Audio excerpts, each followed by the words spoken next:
Assalamualaikum warahmatullahi wabarakatuh. Perkenalkan, nama saya Siti Nurholisa.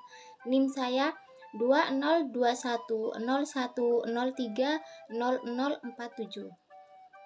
Saya dari Program Studi Manajemen Pendidikan Islam, kelas C2, Fakultas Tarbiyah dan Ilmu Keguruan, Universitas Islam Negeri Kiai Haji Ahmad Siddiq Jember.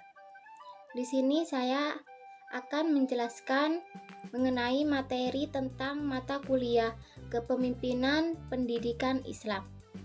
Disimak ya. Nah, di sini saya akan menjelaskan tentang peran kepemimpinan pendidikan Islam dalam manajemen korporate.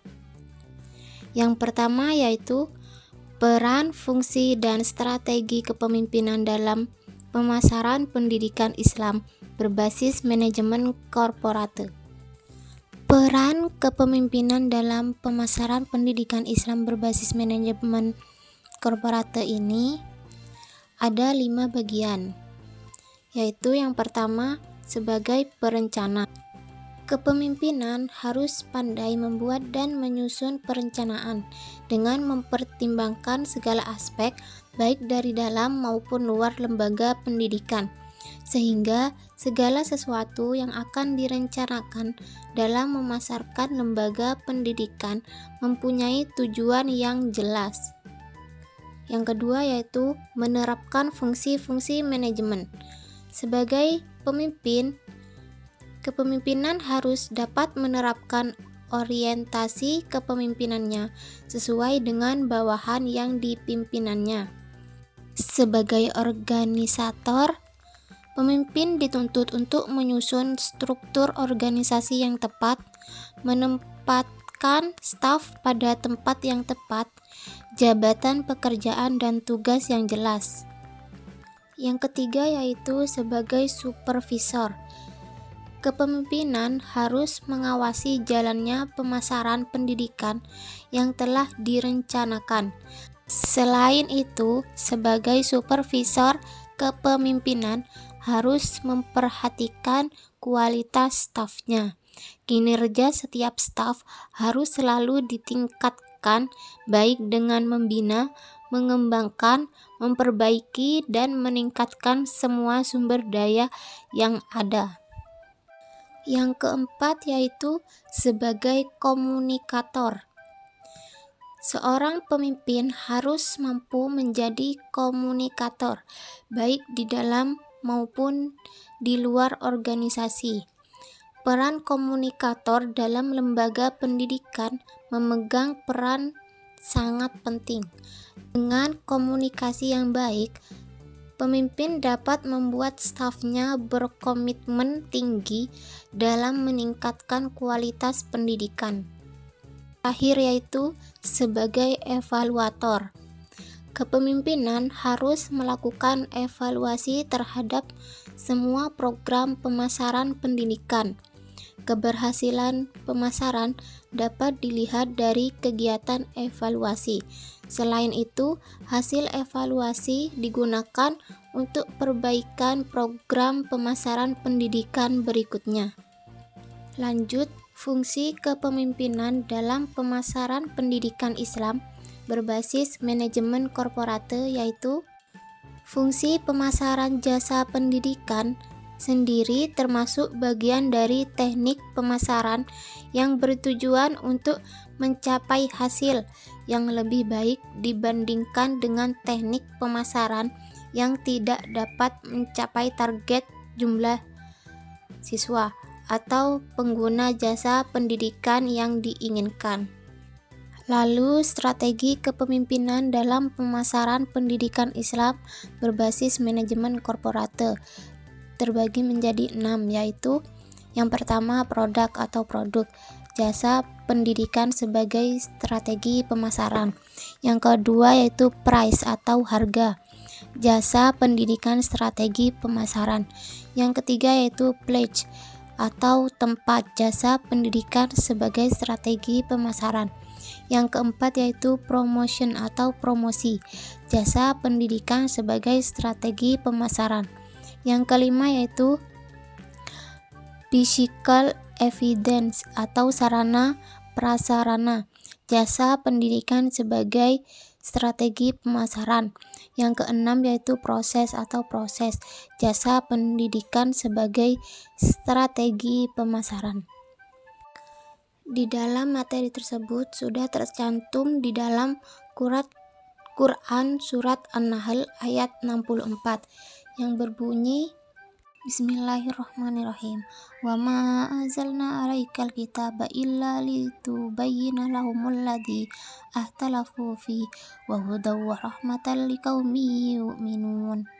Yang artinya, dan kami tidak menurunkan kitab Al-Quran ini kepadamu Muhammad, melainkan agar engkau dapat menjelaskan kepada mereka apa yang mereka perselisihkan, secara menjadi petunjuk dan rahmat bagi orang-orang yang beriman.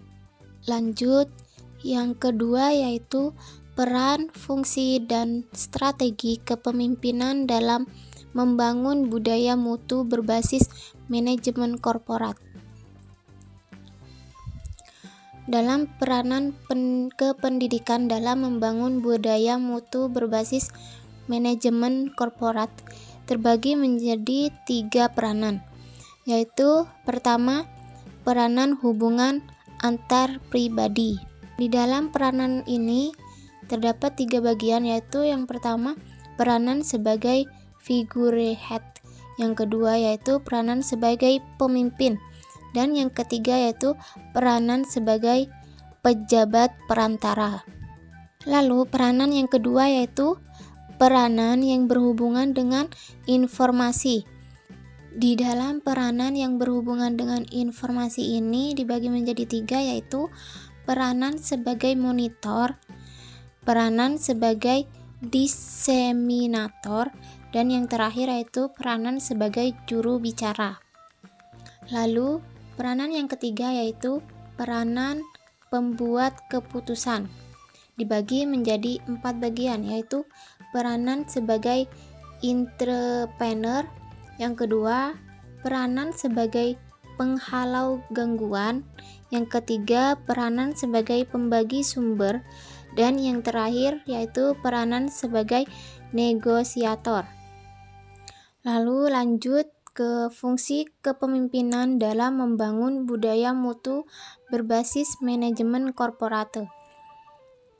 Fungsi seorang pemimpin menurut Hartono adalah memandu, menuntun, membimbing, membangun, memberi, atau membangun motivasi, atau kurang lebihnya motivasi kerja, mengemudikan organisasi, menjalin jaringan atau lebihnya jaringan komunikasi yang baik, memberikan supervisi atau pengawasan yang efisien, dan membawa para pengikutnya kepada sasaran yang ingin dituju sesuai dengan ketentuan waktu dan perencanaannya.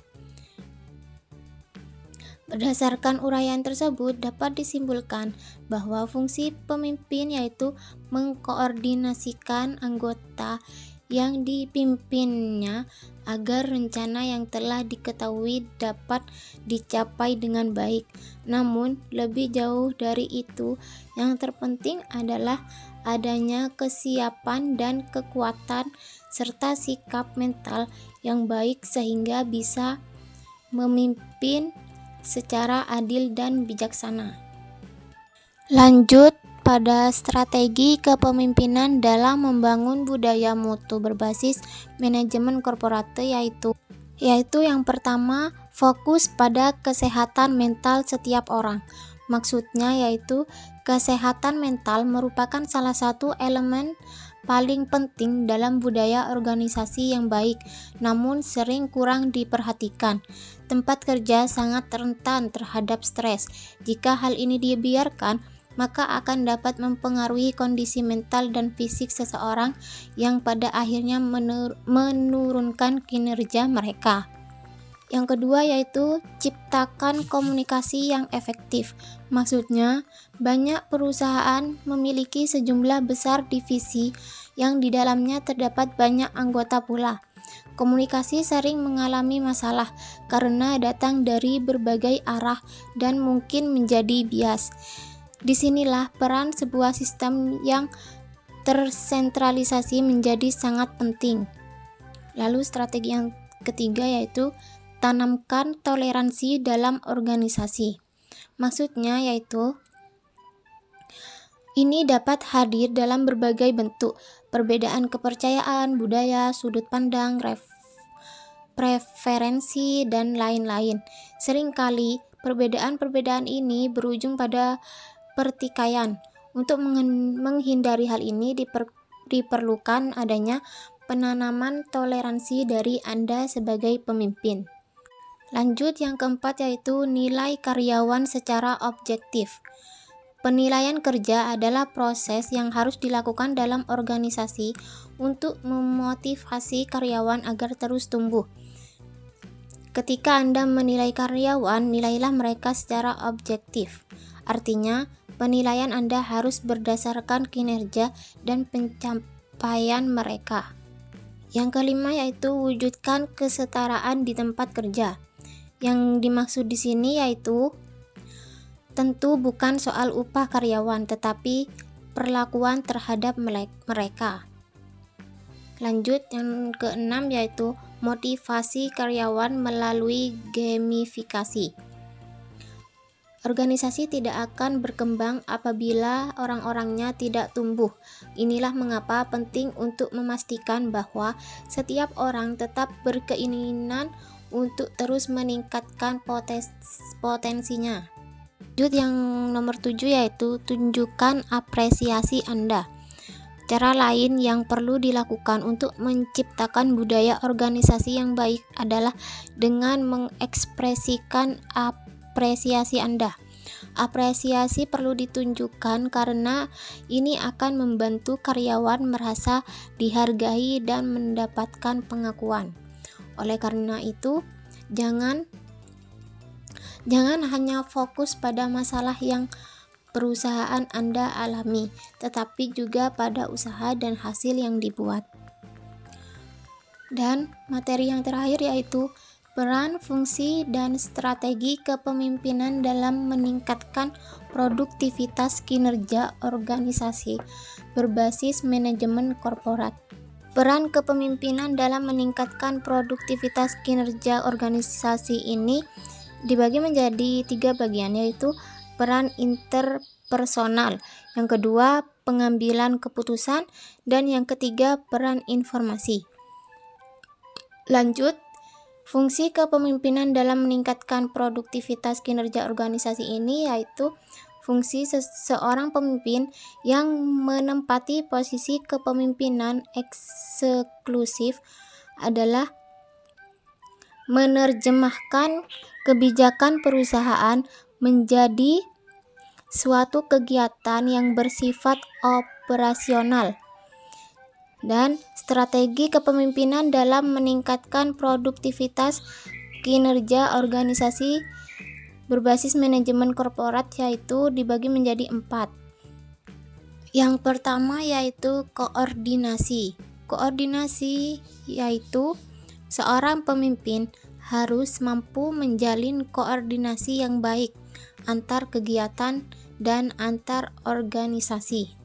Yang kedua yaitu pengarahan. Maksudnya yaitu seseorang pemimpin harus mampu memberikan pengarahan yang benar supaya tidak terjadi penyimpangan dan keterlambatan terhadap strategi dan kebijakan organisasi yang telah ditetapkan. Yang ketiga yaitu komunikasi. Komunikasi di sini yaitu seorang pemimpin harus mampu berkomunikasi baik terhadap atasan maupun bawahan. Yang keempat yaitu yang terakhir yaitu konsultasi. Maksudnya seorang pemimpin harus mampu mengembangkan sikap konsultatif ke atas dan ke bawah dan memupuk keterbukaan. Untuk dapat menjalankan fungsi kepemimpinan ini dengan baik, maka seorang pemimpin harus memiliki sifat kreatif, inovatif, dan komunikatif, yaitu kemampuan untuk mentransfer dan menetapkan gagasan serta praktik pembauran yang berdaya guna dan berhasil guna bagi kepentingan lembaga dan orang banyak. Mungkin itu saja yang dapat saya sampaikan. Kurang lebihnya mohon maaf. Semoga bermanfaat. Wassalamualaikum warahmatullahi wabarakatuh.